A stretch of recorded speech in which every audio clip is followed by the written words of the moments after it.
Hair spa रे कौन मिलता है कौन होता है nourished hair conditioning hair strong hair soft smooth glossy hair जदि आपण भी एपरी हेयर चाहूँगी तो आपण को सेलून अपॉइंटमेंट सेलून ट्रावेलिंग से टंका खर्च करवा टाइम बर्बाद करवा मोटे भी दरकार नहीं कहीं आपण मैंने मोर फ्रेंड्स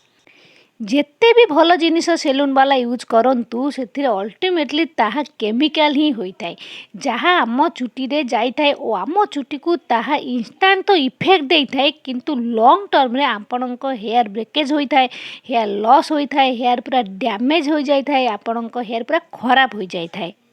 किंतु जदि नेचुरल जिनस घरे हेयर स्पा करा जीवो तो तार फायदा यह कि आपण चुटी को कंडीशनिंग करिवो सिल्की शाइनी भी करिवो नरिश भी करिवो हेल्दी भी करिवो स्ट्रॉन्ग करने सहित आपण चुटी झड़िबा छिड़िबा को भी अटकेइबो नेचुरल जिनसर सांग माने यही खासियत अटे आपण मानक मु आगुरु भी बहुत सारा नेचुरल जिनस कही जार यही सब खासियत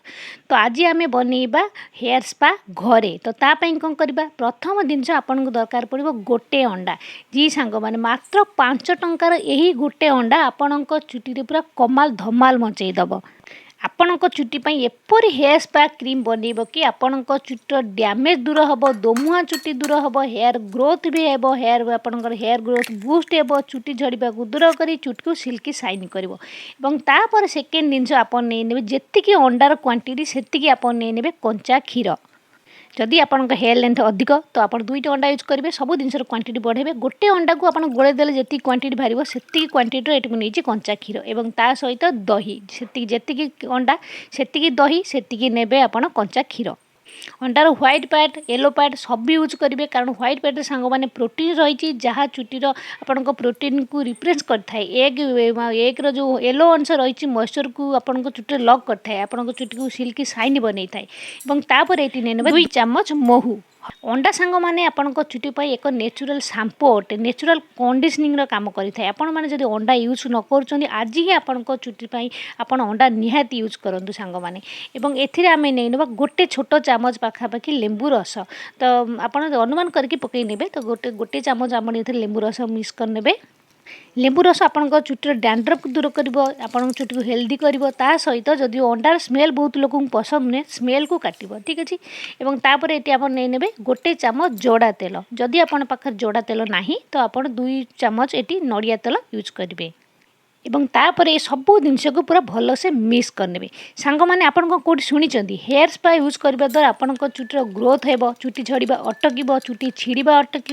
तो यही जो आम हेयर स्पा बनाऊँ ये सब कम कर कारण यह नेचुरल जिनस सांग मैंने आम चुटी तैयारी होता है केराटिन जदि जितेबाला आपण चुटी केराटिन अभाव हो कमिज धीरे धीरे आपण चुटी खराब हो ड्राए डैमेज रफ हो चुटी झड़िबा छिड़िबा आरंभ हो किंतु यही जो आम ये हेयर स्पा तैयारी कले ए सब जिन आम जो आड कर आपणक स्किन से ही केराटिन मान से ही प्रोटीन को रिप्लेस कर जदि आपणकर प्रोटीन चुटीर नष्ट हो जाए रिप्लेस कर धीरे धीरे आपणक चुटी प्रोटीन को प्रोवाइड कर प्रोटीन से बढ़ाई जदि आपणक चुटी ठीक मात्रा रे प्रोटीन मिलना सांग मैंने आपणक चुटी आपे आपे हेल्दी हे सिल्की शाइन हे सॉफ्ट बन रफ मोटे भी देखा चुटी छिड़िबा झड़िबा भी आपे आपे बंद हो तो सब जिन भल से पूरा मिक्स करने देखो हाथ में हो जो थे हो पूरा भल से देखो ये मिक्स करनेली तो ये सांग मैंने आमर पूरा बहुत ही बढ़िया हेयर स्पा क्रीम बनी रेडी हो गला जहाँकि आपणक चुटीर पूरा काया बदल देव आपणक चुटी जिते भी खराब होता ताकू पूरा रिपेयर करदेव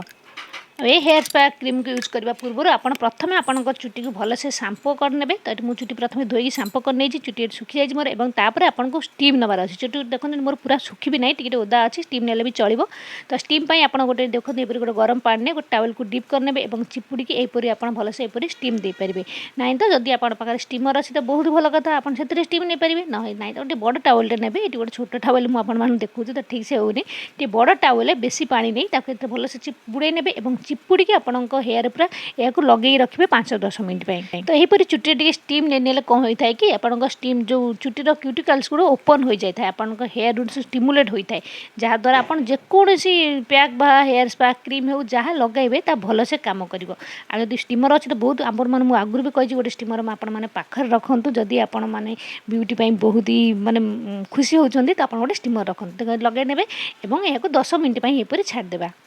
ଏବଂ 10 ମିନିଟ୍ ପରେ ଦେଖନ୍ତୁ ଏଇଠି ମୁଁ କାଢ଼ି ନେଇଛି ଏବଂ ଚୁଟି ଦେଖନ୍ତୁ ଟିକେ ଓଦା ହେଇଯାଇଛି। ତ ଓଦା ହେଲେ କି ଭଲ, ଯଦି ବି ଓଦା ନଥିବ ଆପଣ ଯଦି ବି ଷ୍ଟିମ୍ ନେବାକୁ ଚାହୁଁନାହାନ୍ତି ତ କିଛି କଥା ନାହିଁ, ଷ୍ଟିମ୍ ନଲେ ଯଦି ନେବାକୁ ଚାହୁଁନାହାନ୍ତି ନ ନିଅନ୍ତୁ, କିଛି କଥା ନାହିଁ। କିନ୍ତୁ ଚୁଟିକୁ ଆପଣ ହେୟାର ୱାଶ୍ କରିବେ, ପ୍ରଥମେ କ୍ଲିନ୍ କରିନେବେ ଏବଂ ତାପରେ ତାକୁ ଟିକେ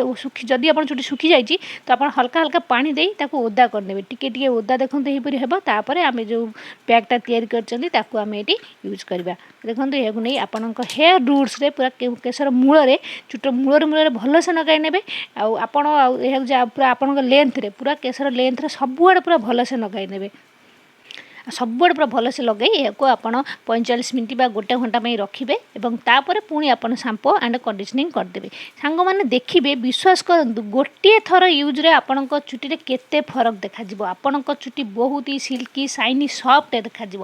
ଯେଉଁ ଆପଣ ହେୟାର ସ୍ପା ବାହାରୁ କରିବାକୁ ଯାଇଥାନ୍ତି ତାର ରେଜଲ୍ଟ ସଙ୍ଗେ ସଙ୍ଗେ ଦେଖାଯାଇଥାଏ, କିନ୍ତୁ ପରେ ଖରାପ କରିଦେଇଥାଏ ଆପଣଙ୍କ ଚୁଟି। କିନ୍ତୁ ଏହି ଯେଉଁ ଆମେ ବନେଇଲେ, ଏହାକୁ ଯେତେ ଥର ଆପଣ ୟୁଜ୍ କରି ଚାଲିବେ ସେତେ ଆପଣଙ୍କର ହେୟାରର ଇମ୍ପ୍ରୁଭମେଣ୍ଟ ହେଇ ଚାଲିବ। ଆପଣଙ୍କ ଚୁଟିର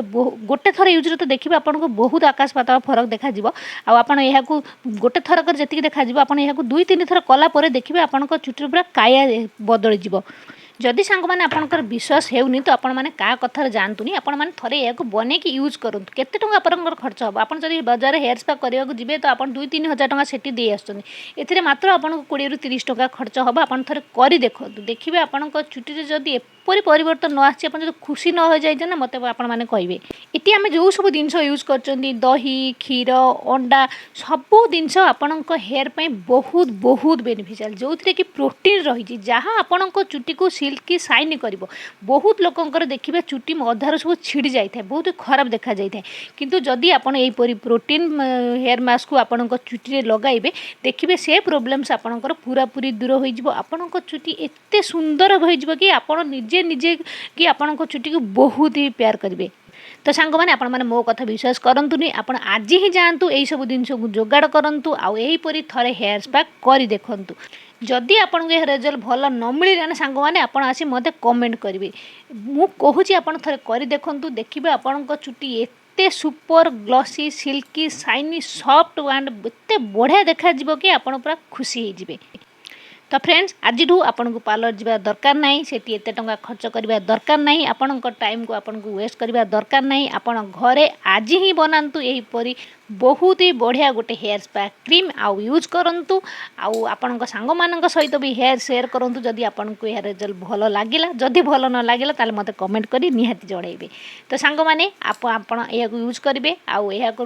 ଏହି ଦୁର୍ଗା ପୂଜାରେ ଆପଣ ଏହାକୁ ଲଗାନ୍ତୁ ଆଉ ଆପଣଙ୍କ ଚୁଟିରେ ସିଲ୍କି ସାଇନ୍ ବନାନ୍ତୁ। ଯଦି ବେଷ୍ଟ ରେଜଲ୍ଟ ଚାହୁଁଛନ୍ତି ନା, ତ ଆପଣ ଆଜି ୟୁଜ୍ କରିବେ, 2-3 ଦିନ ଛାଡ଼ି ପୁଣି ଥରେ ଲଗାନ୍ତୁ। ତ ଏହିପରି ଲଗାଇ ଦିଅନ୍ତୁ, ଝଟାପଟ 3-4 ଦିନ ଲେଖା ଛାଡ଼ିକି ଦେଖିବେ ଆପଣଙ୍କ ଚୁଟି ବହୁତ ହି ବଢ଼ିଆ ହେଇଯିବ। ତ ସାଙ୍ଗମାନେ, ଏହା ଥିଲା ଆଜିର ଭିଡ଼ିଓ। ଆଇ ହୋପ୍ ଆଜିର ଭିଡ଼ିଓ ଆପଣମାନଙ୍କୁ ବହୁତ ହି ପସନ୍ଦ ଆସିଥିବ। ଯଦି ଭିଡ଼ିଓ ଦେଖି ଟିକେ ବି ଭଲ ଲାଗିଥାଏ ନା, ତ ଲାଇକ୍ କରିବାକୁ ମୋଟେ ବି ଭୁଲିବେନି। ଆଉ ଆପଣଙ୍କୁ ଯଦି ଆଜିର ଟପିକ୍ ଉପରେ କିଛି ବି ଡାଉଟ୍ ଅଛି ବା କିଛି ବି ଜାଣିବାକୁ ଚାହୁଁଛନ୍ତି, ପ୍ଲିଜ୍ ମୋତେ କମେଣ୍ଟ କରିବେ। ଆଉ ଯଦି କିଛି ଟପିକ୍ ଭିଡ଼ିଓ ଦେଖିବାକୁ ଚାହୁଁଛନ୍ତି, ପ୍ଲିଜ୍ କମେଣ୍ଟ କରିବେ ଆଉ ଲାଇକ୍ ନିହାତି କରିନେବେ।